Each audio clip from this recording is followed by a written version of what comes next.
Hello guys, how are you getting on? You're very welcome back to another episode of the World Cup verdict then. And before this video starts, you're probably wondering the difference in setting. Well, it's well over 20 degrees here in Ireland, and you know, we don't tend to get this weather very often, so why not take full advantage of the situation, I suppose. But anyway, on to the football. The round of 16 somehow managed to be more mental than the group stage. Somehow. We are now down to the last 8, and things are really starting to hot up in the race for the world's biggest prize in football in terms. A lot to talk about, let's get into it. So the round of 16 began with an absolute banger of a game, it's fair to say. France, who pre-tournament obviously one of the favourites, one of the bigger favourites to go on and actually win the whole tournament, knocking out Lionel Messi's Argentina, who, to be fair, just about scraped by the group stage, you know, by the absolute skin of their teeth.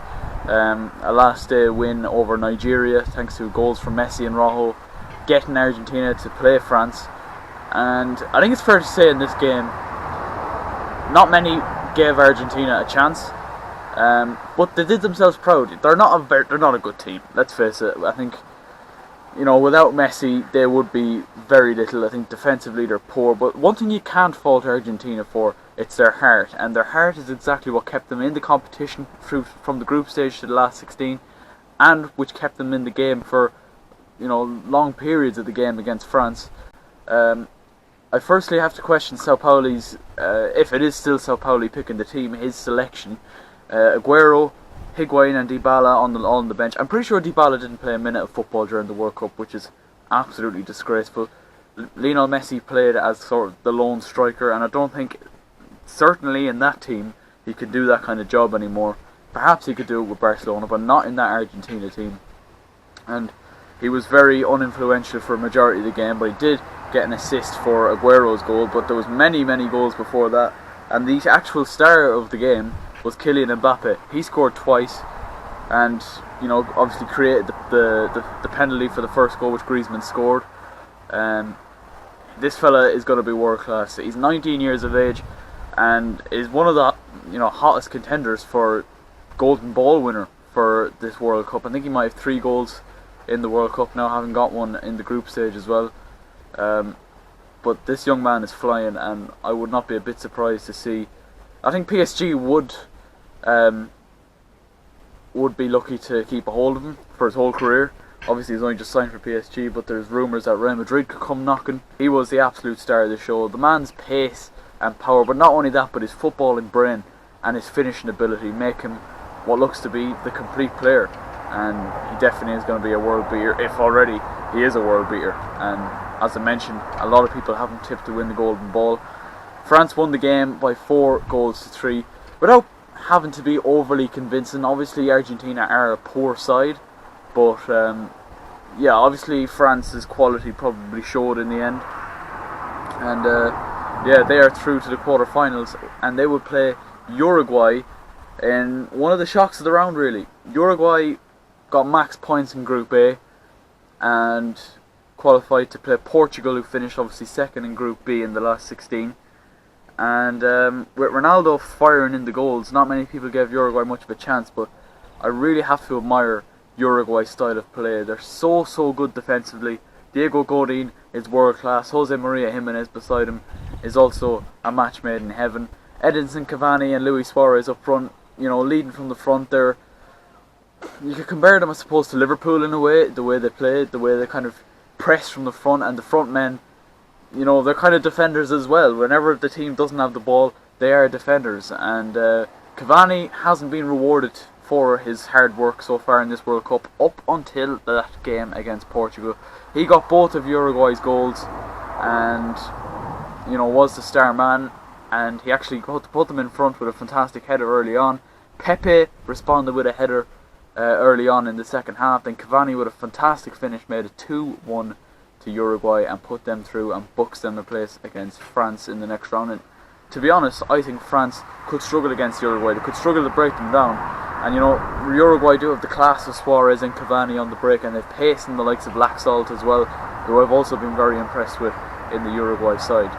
Now then, the biggest shock of the round. Spain were knocked out by the hosts Russia incredible game this.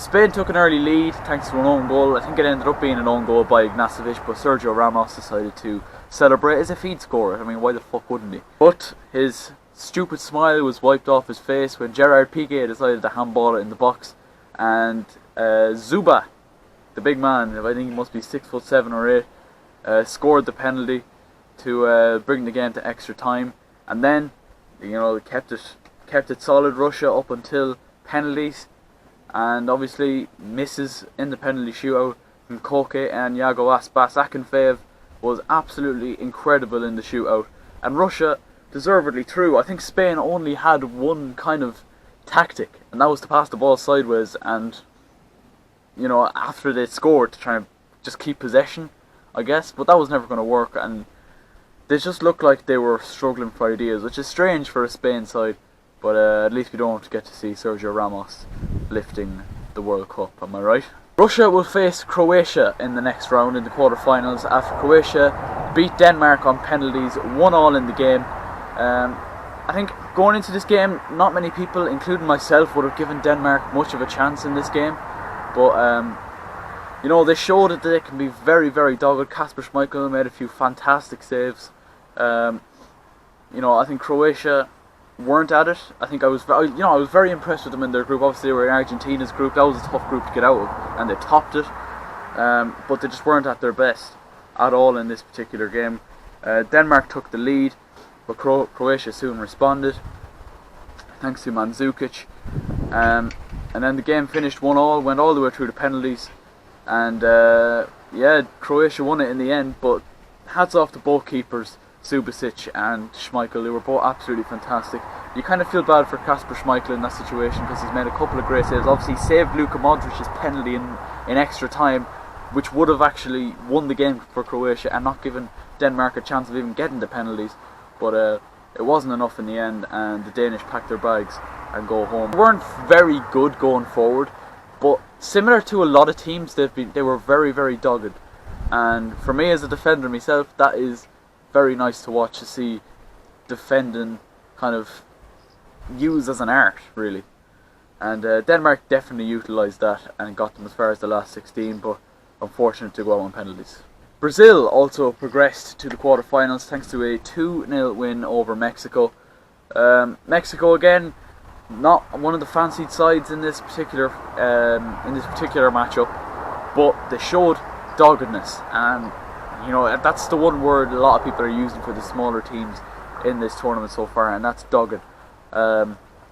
Although they did begin to crack in the second half, goals from Neymar and substitute Roberto Firmino claiming the 2-0 win for Brazil there.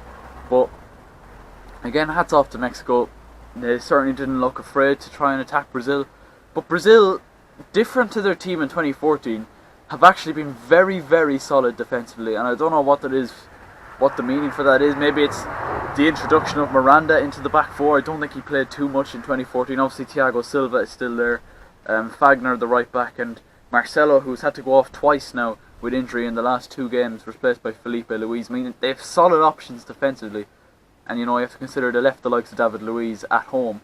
So Brazil, they probably haven't impressed me going forward as much as they should have, as they should have, but defensively they've been very good, and I think that could be, like, for me, going into the quarterfinals now, with considering all the teams that are left, I'd say Brazil are the favourites at the minute. Brazil will face Belgium. Belgium in one of the ties of the last 16. A fantastic game, finishing 3-2 to Belgium against Japan. Japan rushed into a 2-goal lead in the second half, and Belgium just looked to be absolutely capitulating at the seams. But an incredible comeback. They won the game 3-2 thanks to a last-minute winner from West Brom's Nasser Chadli. Again, Belgium are another one that have showed promise going forward, but defensively haven't been the best, and that could be their downfall against Brazil, who obviously they face in the quarter-final. That should be one of the picks of the ties in the quarter-final stage. Sweden are also through to the quarter-final stage after a 1-0 win over Switzerland. I wasn't expecting this. Sweden, this was a poor enough game, in fairness, but it only took one shot, a deflected shot from Emil Forsberg for Sweden, in the second half to claim the win there. It wasn't a great game. Switzerland did impress me in the group stage, the way they showed great fight back against the likes of Serbia in the group stage, and obviously against Costa Rica as well. But yeah, they were poor on the day, Switzerland. And Sweden were very good in the group stage. Obviously we're in Germany's group, helped as well as Mexico knock Germany out in the group stage. But yeah, I'd say out of the two teams, Sweden probably deserved to go through on the day. It's one of those, the 50-50 one, either one could have gone through, but Sweden got the slice of luck on the day. And ladies and gentlemen, Sweden will face England in the quarter-finals of the World Cup. England, incredibly, winning a penalty shootout against Colombia. Colombia were without James Rodriguez, so obviously that was going to be a setback for them right from the start.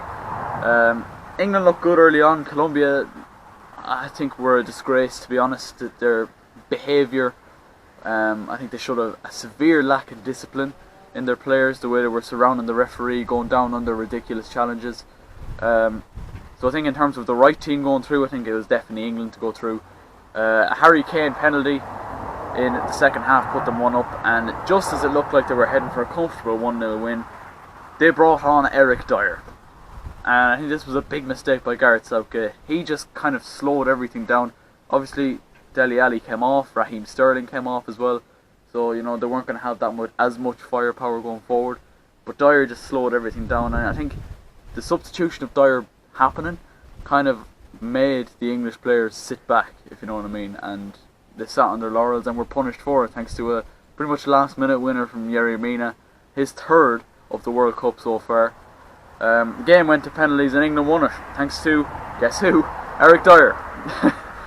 Rumour had it that Jamie Vardy was supposed to take the penalty, but he suffered a groin injury after coming on, so Dyer stepped up and stuck away the penalty. But Jordan Pickford made a couple of very, very good saves in the shootout, and made one very good save at the end of normal time to palm it out for a corner. Yerry Mina then scored from the resulting corner. So let's take a look then at the quarterfinals fixtures. So I'm going to make kind of my own predictions for these games. First one is Uruguay against France. I think France could really struggle in this game to break down Uruguay. I'm going to go for a Uruguay win there. Brazil versus Belgium, for me it's a no-brainer. I think Brazil are just solid all around the park, and I think they'll win that comfortably enough.